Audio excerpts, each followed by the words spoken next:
Hockey now. Tuukka Rask may have played his last game of the regular season, but Monday's news that he could be back in time for the playoffs has to fuel a little Causeway Street optimism. Perhaps we haven't seen the last of Rask this season. What stings is that this is exactly the time of year where Tuukka would be relied upon the most. The playoffs, all but a lock for the Bruins, so these last 5 weeks of the season were supposed to be a little more restful for Tim Thomas. And when you break down their numbers thus far, you can see that roughly 2-to-1 split in terms of games, and you know that's exactly how the Bruins wanted it to go so far. So a rotation that figured to pick up, though, in favor of Rask in the season's final month. And our Bruins analyst Mark Mowers kind enough to join us in studio. A lot of news with the Bruins. It wasn't good news. It was a little better than the worst case scenario with Tuukka Rask than we would have thought. Immediately, how does this impact the Bruins, specifically Tim Thomas? Only 18 games left. Yeah, it's unfortunate, bad timing, only because Timmy's played a lot of hockey. You look back in the last year, he played 57 games in the regular season, another 25. Now he's played 45. He's going to have to play now. Could be 18 games if they don't get their act together and start winning some games here. You've said specifically that some of Tim Thomas's struggles this season might, draw themselves back to how long last season was. We've seen some struggles with Thomas. Here are his numbers the last 2 games, and one of them was that spot relief appearance for Tuukka Rask against the Islanders, but he's allowed 6 goals in his last 30 shots. That's an 80% save percentage, a 4.06 goals against. So can Tim Thomas be the horse that the Bruins need? Well, I wouldn't bet against him, only because he's been in position in the past, and people have doubted him, and he's come through. I mean, you look at what he did last year. He was definitely the catalyst of the team, and basically, they had guys that scored some big goals, but he was the reason they won the championship.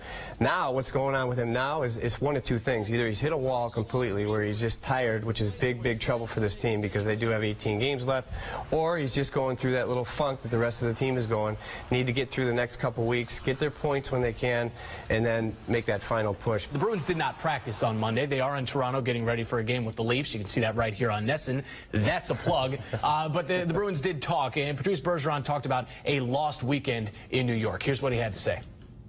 We're not happy at all, and that back-to-back was obviously important. We looked at it, and it was huge points, and especially against the Rangers, it was a chance for us to match up against them and feel good about our game, but we didn't get the result that we wanted. So now it's about moving forward and making sure we establish that, and we find ways to get the points.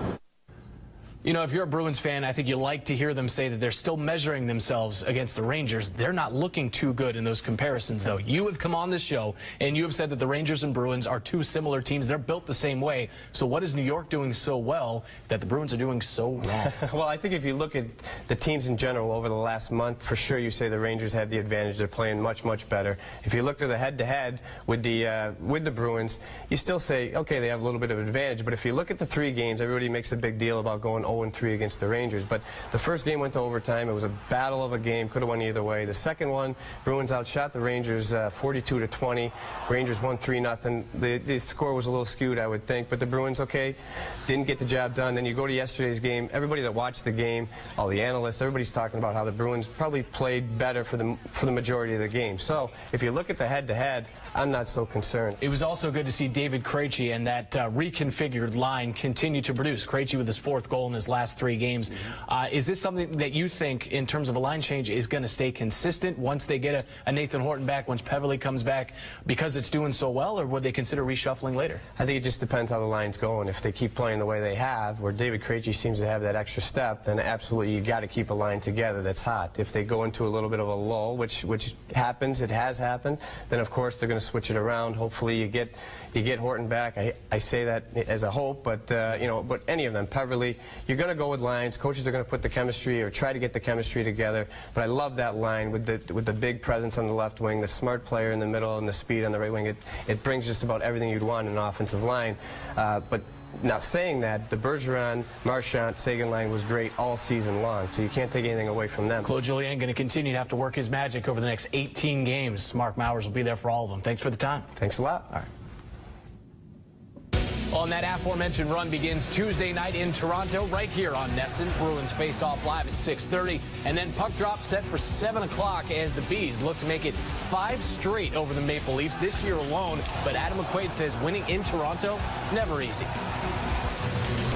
Leafs are right there fighting for a playoff spot right now. So, you know, they're going to come out and be hungry, and